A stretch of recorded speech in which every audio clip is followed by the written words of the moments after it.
Sometimes the difference between a criminal and their victim is so vast that it seems impossible to oppose the aggressor. But some people are given such a strong will to live that even a child can find the strength to stop a ruthless thug. Sari Vosfar was certain that her vitality and ability to resist any circumstances were inherited from her courageous and strong father. The girl was born in the US in 1980. She was the firstborn of Patricia, an American woman, and Amadari Vosfar, a Middle Eastern immigrant. Amadari had moved from Iran to Pensacola, Florida in search of the American dream. He was happy to have established himself in a new place and to have found a woman he truly loved. They got married. But from the very beginning, there were challenges. Patricia turned out to be headstrong and at times completely uncontrollable. At first, Ahmad believed this was just part of the American mentality and tried to be patient. He was committed to building a family and thought everything would change once they had a child. So, the birth of their first daughter, whom they named Saya, was a joyful event. 2 years later, they had another daughter named Sarah, and then a third child, a boy named Arash. By this time, noticeable tension had already developed in their relationship.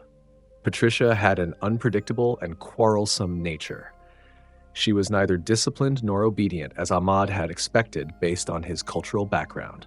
In his view, she behaved inappropriately. What irritated him the most was his wife's love for partying, drinking, and smoking weed. Despite the fact that Ahmad worked tirelessly to provide for the family, Patricia showed little concern for their children or her husband's struggles. The longer Ahmad stayed in the relationship, the more he realized that Patricia simply wasn't meant for family life. The mother and father had completely different views on raising their children. Ahmad demanded discipline and proper care, while Patricia was uninterested. She just wanted to have fun. After yet another party and conflict, the man decided he had had enough. Their disagreements led to a contentious divorce. The biggest issue arose from Patricia's desire to gain full custody of the children and completely cut off their father from their lives. At that time, Saya was 5 years old, her sister was only 3, and their brother, Arash, was still an infant. Despite the fact that Patricia hardly fit the image of a responsible mother, as a U.S. citizen, she had more legal rights and managed to secure primary custody of the children. The court ordered Ahmad to pay child support, allowing him only occasional visits with his children. The man was unhappy with this outcome. He had wanted full custody himself, convinced that his reckless ex-wife was incapable of properly raising 3 children. In his view, Patricia was dangerous, but the court was deaf and blind to his concerns. Struggling with this loss, he ultimately decided to leave Florida. He settled in Rochester, New York, where he aimed to start his life anew. Driven and determined, the immigrant quickly remarried, built a career, and found success. His second wife was much better suited for family life. She was raising children from a previous marriage and doing an excellent job. Yet, even years later, Ahmad remained deeply concerned about his children from his first marriage. He was frustrated that he couldn't spend as much time with them as he wanted. Moreover, with each visit, he noticed more and more troubling signs in their home environment and behavior. Despite fulfilling all court-ordered obligations, paying child support and visiting his daughters and son, he saw that the children were not well nourished. He also knew that Patricia was struggling with substance abuse during that period, though, in truth, the word struggling was probably an overstatement. During this period, her home began to resemble a drug den, with suspicious young men frequently coming and going. The girls described disturbing scenes that could only lead to trouble. Ahmad feared that strangers were using substances alongside his ex-wife right in front of the children. He was convinced that his daughters and son were in danger. Time and again, he went to court, petitioning for full custody, desperately trying to take his children away from that environment. But each time, his requests were denied. Ahmad was certain that his background played a role in these rulings. Many shared this belief. If he had been born in America, he likely wouldn't have faced such obstacles in his fight for custody. Meanwhile, his ex-wife seemed to take pleasure in making life miserable for both him and their children. Life with Patricia had never been easy. Ahmad's fears for his daughters and son turned out to be justified. Her substance abuse issues frequently led to legal trouble. The children were essentially left without parental supervision. Her version of parenting was marked by complete disregard for their safety. She would leave them alone for hours while she spent time in bars. She usually returned in a foul mood, intoxicated, and sometimes resorted to physical violence. Verbal abuse became so common that the children barely reacted to it. On some mornings, while nursing a hangover, she would take things even further. There were instances where she burned her children with cigarettes. Whenever Ahmad confronted her about this, she dismissed it as discipline and punishment, even threatening to send the kids to foster care. Ahmad was powerless. He feared that the children could actually be placed in a foster home, cutting him off from them entirely. He was horrified by the court's indifference and Patricia's abusive methods. From a young age, Saya took on the role of a mother to her younger brother and sister. She cooked for them, got them ready, and took care of them. Every morning, she made sure they didn't miss the school bus. She also learned to avoid her mother whenever possible.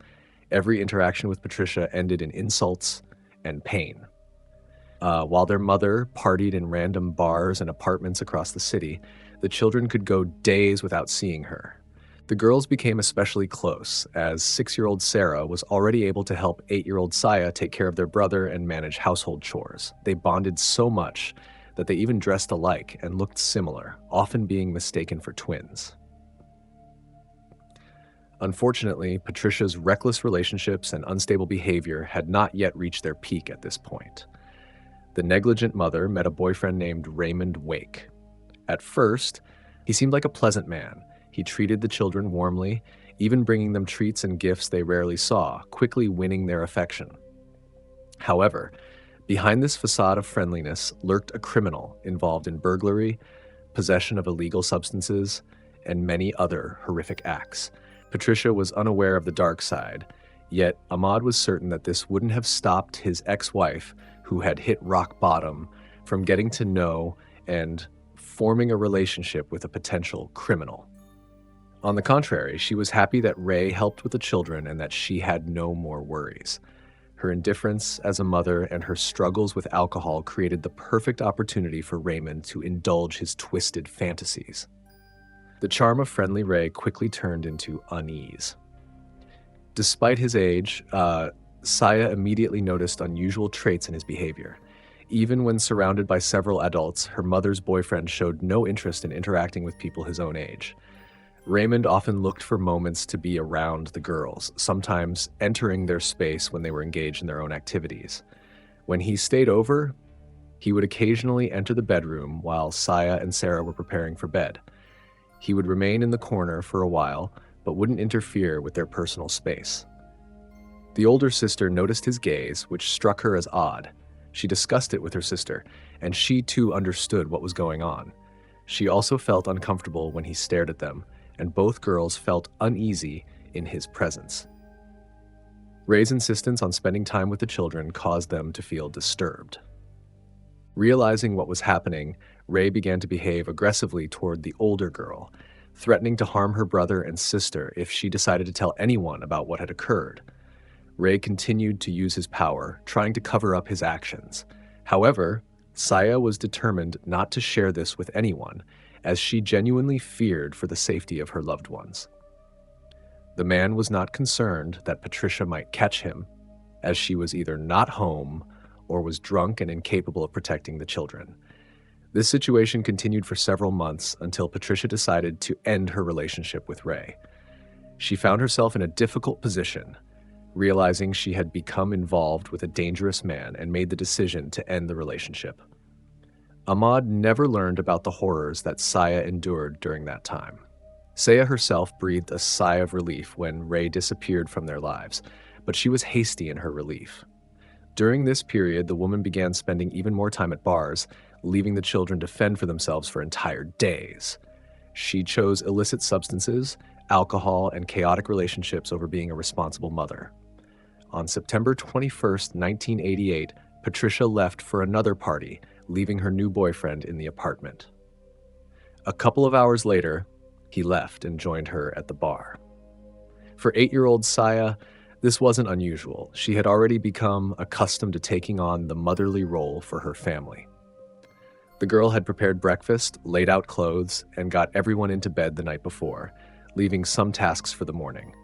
She usually got up early to prepare her brother and sister for school so she could get everything done quickly and escape before her mother returned home. Typically, Patricia wasn't home at that time. The children managed to avoid crossing paths with their mother, preventing another conflict or possible humiliation. Unfortunately, that night, she was in for an even more unpleasant encounter. Suddenly, in the middle of the night, the girl opened her eyes, realizing something was wrong in the room. Waking up in her bed, Saya saw the dark figure of an adult person in the room. Upon closer inspection, she realized it was Ray. The family lived on the first floor of an apartment complex, and it wasn't hard to get in through the back door. The ex-mother immediately woke up the girls, dressed them, and forced them to follow her to her mother's green pickup truck, a Dodge Monaco, which was parked under the windows. Then he drove them into the forest. Ray said he was going to take them to their mother, who was at his house. The older girl was sure he was lying, but she couldn't do anything and just hoped for the best. They arrived at the place. Worried, Saya looked into the darkness, trying to understand where they were and what was happening. The girl tried to hide her growing panic and wiped away her tears when Ray opened the door. The man asked her if she had told anyone about their secret. The girl shook her head, which made Ray happy. The man promised again that the sisters would soon see their mother, as long as they behaved well. Ray took something from the trunk and locked Sarah in the back seat. He took Saya out and led her to the trunk. What he was doing there, I can't tell you on YouTube, but I think you can understand what was happening. It's horrible. The sister heard screams and asked her what was happening, but the older girl didn't tell her anything. She just reassured her sister that everything would be fine and they would return home soon. Suddenly, the lights of an approaching car appeared. Ray quickly climbed out of the trunk and ordered Saya to return to the front seats of the car. He made the girls lower their heads and stay silent. The car stopped nearby. Ray walked up to the driver, and they talked about something. Soon, the car left, taking the last hope of rescue with it. Ray got behind the wheel and drove the car deeper into the forest, where no one would find them. Then the man opened the front passenger door and began doing it right in the front seat, now right in front of his sister's eyes. Terrified, Sarah cried, but couldn't do anything. By morning, Ray finally calmed down. He untied Sarah and ordered the girls to get out of the car. The sisters' torment had already been going on for several hours. Ray led them into the forest. Throughout this, he remained silent, simply ignoring any questions. Saya told her sister that she didn't believe he was leading them to their mother. Patricia truly had no idea what was happening. She was too busy at yet another bar to worry about her daughters. Everything seemed even more alarming when the man began tying Sarah's hands and feet. Ray made both girls kneel and ordered them to pray. Standing behind them, the criminal pulled out a sharp object. Startled, she fell but remained conscious. She felt her clothes instantly soak with blood, but decided to pretend to be unconscious. Her sister saw him approaching Sarah and tried to resist the criminal. Of course, the odds were uneven. They couldn't even escape. She suffered several injuries and also fell to the ground. Saya saw all of this and continued pretending, praying that he would just leave. Ray stepped over her. The older girl listened to his footsteps fade away. As soon as the car engine started and he drove off from the forest, Saya got up and immediately ran to her sister. At first, she tried to wake Sarah, begging her to come too so they could go for help together. Realizing that Sarah wasn't responding, Saya decided to call for help. The older sister made her way to the road that passed by the forest. The child knew they urgently needed medical help. The first car that passed by stopped. Inside was an elderly couple. They were shocked by the sight of the girl covered in blood. Saya told them that her sister needed help and pointed in the general direction of the forest before collapsing unconscious. At 6:30 a.m., the couple called 911. The girl, who had miraculously survived, was taken to a medical center for treatment. The doctors couldn't understand how she was still alive, considering the blood loss and the wounds she had sustained. After surviving the attack, Saya was just beginning to face the hardships ahead. She was sent to the hospital in critical condition. According to reports, The child was resuscitated 3 times during the battle for her life. She had lost a lot of blood and a transfusion was required. The doctors believed the child's survival was a true miracle. Somehow, the knife's blade had passed just millimeters away from her jugular vein. If it had cut the vein, the scenario could have been completely different. She likely wouldn't have made it to the road. She would have passed out before reaching the cars and likely would have died from blood loss. According to medical experts, she faced a long recovery ahead, filled with physical strain and pain. Obviously, all of this was compounded by emotional trauma. When the police contacted the girl's mother, Patricia was still recovering a night of drinking. She hadn't even noticed that her daughters were missing from the apartment. Once Saya regained consciousness and was able to speak, the survivor asked about Sarah. By that time, the police had already discovered her sister's body. It was found in the forest, exactly where Saya had indicated. Her death had been instantaneous. The girl couldn't be saved. Brave Saya quickly became a crucial witness for the police. She was eager to speak with the detectives as soon as she could, providing them with a detailed description of Ray's green car, as well as the criminal himself. That very same day, they managed to locate him. The man was at his parents' house, and the car was there as well. The detectives only had to glance through the window to find blood-stained clothes inside. When they knocked on Ray's door, he ignored the noise as if there was no one there. But when the phone rang, he answered it. The dispatcher warned the criminal that the house was surrounded by police and that he should surrender. He understood it was over. The man didn't resist and simply stepped outside with his hands raised, surrendering to the authorities. Despite everything she had endured, Saya was determined to testify against the criminal in court to seek justice for her deceased sister. Finally, the court ruled that the children had been put in danger because of their irresponsible mother and sided with Ahmad. The father was granted custody of his son and daughter. When the girl began to recover and was discharged from the medical center, the man took both children to Rochester. He was already living there with his new wife, who embraced the children who had survived all that hell with their mother. They supported them and helped them adjust to the new environment. The family became large as the stepmother had children of her own. Finally, the brother and sister could feel stability and the protection of loved ones who truly cared about them.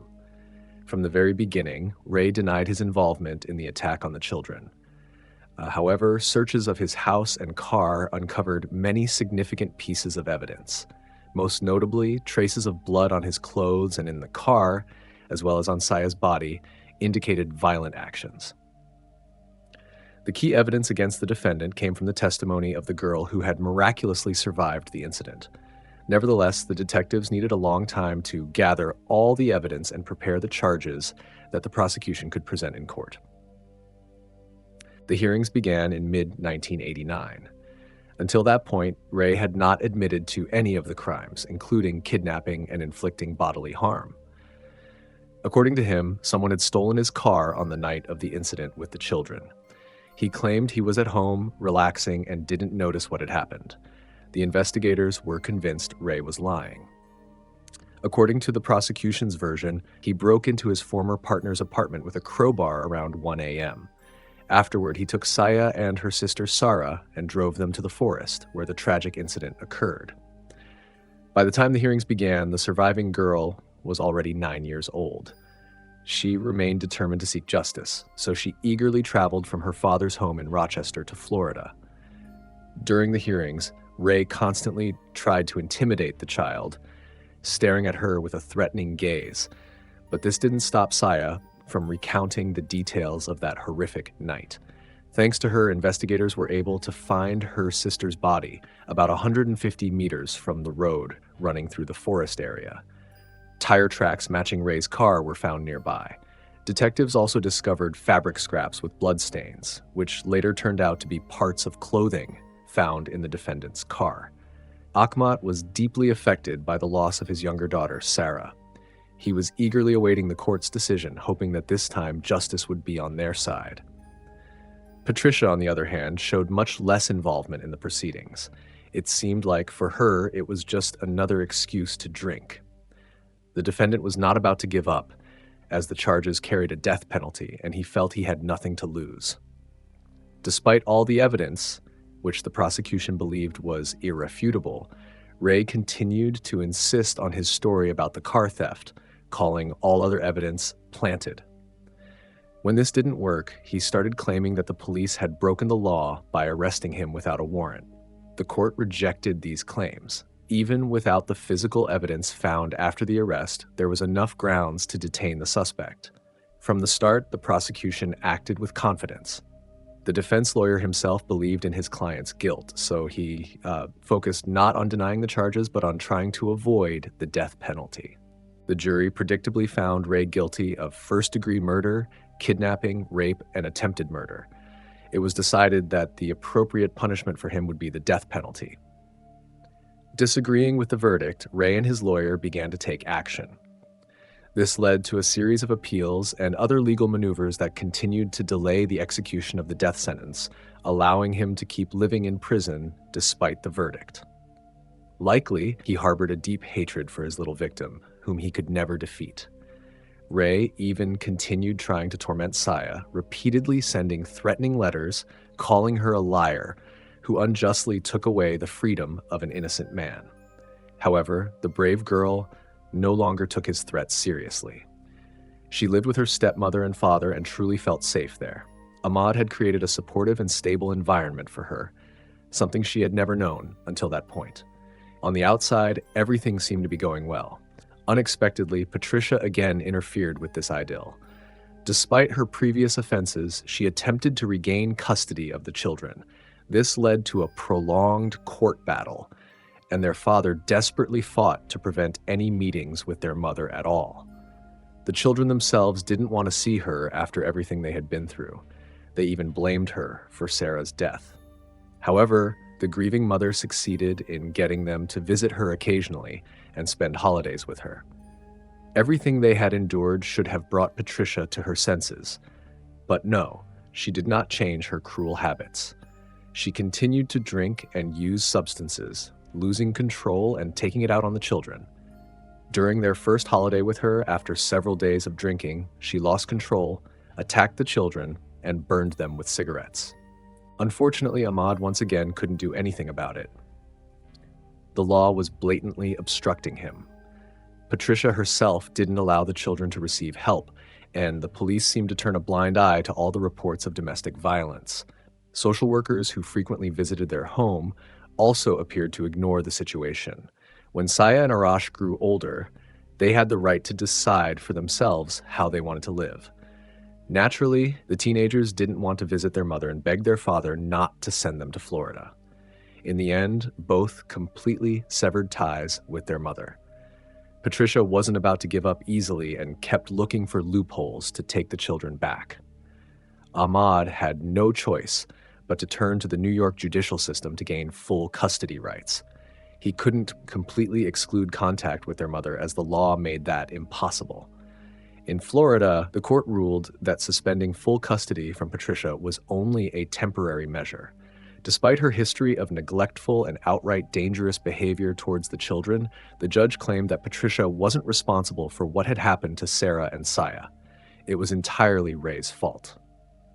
This led to the launch of a campaign aimed at forcing the court to reconsider its decision in Ahmad's favor. The children still refused to see Patricia, but progress was only made thanks to the support of the local community. Several public demonstrations were held, calling for Patricia and the courts to grant permanent custody rights to their father. This process went on for quite some time, but ultimately it worked. The woman withdrew her petition to the court because Saya was about to turn 18, and the girl could no longer be forced to return to Florida against her will. The mother seemed completely uninterested in pursuing custody of her son, or perhaps just tired of the legal battles, but in any case, she stopped approaching the courts. In Ahmad's opinion, the reason for the judicial system's behavior lay in his background, but he was happy that it all worked out after all those years of effort. After graduating from high school, Saya went on to university and earned a degree in criminal law. Since the attack in the forest, her passion for justice had been unwavering. Saya first joined the National Center for Missing and Exploited Children and worked on projects related to the fight against child exploitation. She also served as a police officer for the New York State Police. In 2004, she was notified that Ray had died in prison from cancer. The criminal spent more than 15 years constantly filing appeals to avoid the death penalty. But even on his deathbed, he remained a cruel monster in the memory of all who knew him well. Instead of showing remorse for his heinous acts, or at least admitting them, he wrote a final mocking letter to Saya. In it, Ray went into detail mocking that fateful night in the woods. Instead of feeling pain or anger, Saya saw this as a chance to grow stronger. She had witnessed the tragic loss of her younger sister and had been injured in a way that could have been fatal, yet she survived that terrifying night. Fortunately, despite her mother Patricia's efforts, her childhood remained filled with moments of happiness. Ray's attempts to break her spirit through threats and abuse were in vain. Despite the cruelty and challenges, Saya became someone who fought for honor and justice. Reflecting on the final letter from the criminal, she felt a sense of defeat for him. He had failed to overpower a defenseless child. Saya Rivasfar showed incredible strength and resilience. After these events, she married her partner Kelly, and in 2010 they welcomed a son, Noah. In 2016, Saya was promoted to investigator in New York. It wasn't until 2022 that she chose to openly share her story, receiving support and recognition on that significant day. By then, she had dedicated over a decade of her life to law enforcement. She explained that sharing her story was a way to honor her sister Sarah, who hadn't been given the same opportunities in life. Throughout her career, Saya focused on the importance of addressing and preventing crimes like rape. In those early years, Ray had already committed several violent attacks, and he could have been removed from society. But the authorities didn't have a system in place to track such offenders.